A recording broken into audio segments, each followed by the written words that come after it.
بسم الله الرحمن الرحيم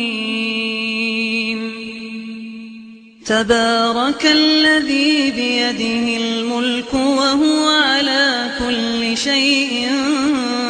قدير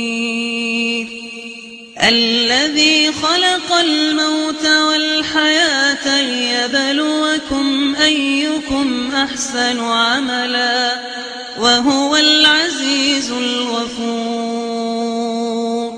الذي خلق 7 سماوات طباقا ما ترى في خلق الرحمن من تفاوت فارجع البصر هل ترى من فطور